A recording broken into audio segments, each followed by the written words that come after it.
എൻ്റെയൊക്കെ സ്കൂൾ പ്രായത്തിൽ നമുക്കൊരു ഡ്രാമ എന്ന് പറഞ്ഞാൽ ഓക്കെ ഏതെങ്കിലും ഒരു കഥ എടുക്കുന്നു അതിന് നമുക്കൊരു നാടകമായിട്ട് ചെയ്യാം എന്നുള്ളൊരു മൈൻഡ് സെറ്റാ.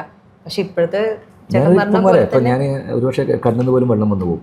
ഞാൻ ഇത്തവണ കണ്ട നാടകം എന്ന് പറഞ്ഞാൽ നമുക്കറിയാം വയനാട് ദുരന്തം, ആ വെള്ളാറമല സ്കൂള് കംപ്ലീറ്റ് പോയൊരു സ്കൂളാണ്. ആ സ്കൂളിലെ കുട്ടികൾ, അതിൽ പകുതിയിലധികം സ്കൂളിലെ കുട്ടികൾ അവിടുന്ന് പോയി.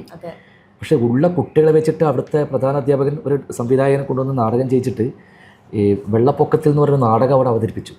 ഇപ്പം നമ്മളറിയണം, നമുക്കൊരു ജലദോഷം വന്നു കഴിഞ്ഞാൽ നമ്മൾ പറയും വേണ്ട, പാട്ടും കേൾക്കേണ്ട, നാടകവും കാണണ്ട, സിനിമയും കാണണ്ട, ഒരാഴ്ച നമ്മൾ വീട്ടിൽ നിന്ന് പുറത്തിറങ്ങില്ല. ഇത് മനസ്സ് മരവിച്ചൊരു കുട്ടികളുണ്ട്, അതിൽ അവിടുത്തെ അധ്യാപകരുണ്ട്, ഒരു നാടുണ്ട്. അപ്പോൾ അവർ കലയിലൂടെ അതിജീവനം നടത്തുകയാണ്.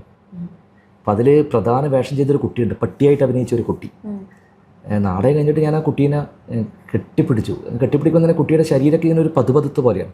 അപ്പോൾ അന്വേഷിക്കുമ്പോൾ പറഞ്ഞാൽ ആ കുട്ടി മണ്ണിനടിയിൽ പോയ കുട്ടിയാണ്. ആ കുട്ടിയും ആ കുട്ടിയുടെ പ്രിയപ്പെട്ട വളർത്തു നായിയും. ആ കുട്ടി അഭിനയിച്ചിരിക്കുന്ന നായായിട്ടാണ്. പിന്നെ ആരോ ഒരു കൈ വെളിയിൽ കണ്ടിട്ട് ചളിയിൽ നിന്ന് വലിച്ചെടുത്ത കുട്ടിയാണ്. അത് കഷ്ടിച്ച് രക്ഷപ്പെട്ട കുട്ടിയാണ്. ആ കുട്ടി അത്ര മാസേ ആയിട്ടുള്ളൂ. കുട്ടി വന്നിട്ട് സ്റ്റേറ്റ് യൂത്ത് ഫെസ്റ്റിൽ നാടകം കളിക്കുകയാണ്. നമ്മൾ ആലോചിച്ച് നോക്കണം. അപ്പോൾ എത്രത്തോളമാണ് കലയുടെ പ്രസക്തി എന്നുള്ളത്.